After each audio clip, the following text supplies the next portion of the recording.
നമസ്കാരം, miracle farm ഹൗസിൻ്റെ പുതിയൊരു വീഡിയോയിലേക്ക് എല്ലാവർക്കും സ്വാഗതം. ഇത് റാസ്ബെറിയുടെ നമ്മുടെ കയ്യിലുള്ള വെറൈറ്റി ലാൽ രാജ എന്ന് പറയുന്ന വെറൈറ്റിയാണ് കേട്ടോ. ഇതിൻ്റെ ഫ്രൂട്ട് സൈസ് നിങ്ങൾ കണ്ടോ, സ്ട്രോബെറി ഇരിക്കുന്ന പോലെ തന്നെയാണ്. ആ ഷേപ്പ് നിങ്ങൾക്ക് ശ്രദ്ധിച്ച് നോക്കിയാൽ മനസ്സിലാവും. കണ്ടോ, ഒരു സ്ട്രോബെറിയുടെ തന്നെ കണ്ടോ ഷേപ്പാണ്. കണ്ടോ, ഇത് ഇത്രയും ഉണ്ട്. ഫ്രൂട്ട് സൈസ് ഞാൻ കാണിച്ചു തരാം. ഇതുണ്ടോ, കയ്യിൽ ഇരിക്കുമ്പോൾ ആ ഒരു വലിപ്പം മനസ്സിലാവുന്നുണ്ടല്ലോ. ഇതുണ്ട്, ഇതുപോലെ കാഴ്ചയേക്കുമാണ്. ഫ്ലവറിങ് ഉണ്ടോ. ഇത് അങ്കമാലിയിലാണ് കേട്ടോ, കട്ടപ്പനയല്ല. മിറാക്കിൾ ഫാം ഹൗസ് അങ്കമാലിയിലെ മിറാക്കിൾ ഫാമിൽ കാഴ്ചയേക്കുന്നതാണിത്. ഇതുപോലെ ഇത് റാസ്ബെറിയുടെ വലിയൊരു തോട്ടമാണ്. ഇതെല്ലാം കാഴ്ച കിടക്കുന്ന.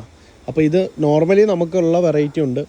അതിനെ വെച്ച് നോക്കുമ്പോൾ ഒന്ന് ഫ്രൂട്ട് സൈസ് കൂടുതലാണ്, കുറച്ചുകൂടെ ടേസ്റ്റ് ഉണ്ട്, പിന്നെ ഒരു നല്ല ഷേപ്പാണ് ഇതിന്.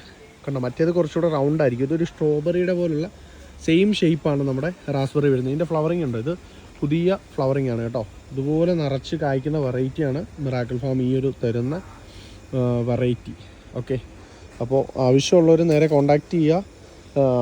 ഇപ്പോൾ കൊറിയർ തൈ ഉണ്ട്, അതുപോലെ തന്നെ നമ്മുടെ അങ്കമാലിയിൽ അല്ലെങ്കിൽ കട്ടപ്പന വന്നിട്ട് മേടിക്കാം. ഇതുണ്ട്, ഇത് ഫുള്ള് കായ്ച്ചു വരുന്നത്. അപ്പോൾ ലൈക്ക് ചെയ്യുക, ഷെയർ ചെയ്യുക, സബ്സ്ക്രൈബ് ചെയ്യുക. ഓക്കെ, പുതിയൊരു വീഡിയോ ആയിട്ട് കാണാം.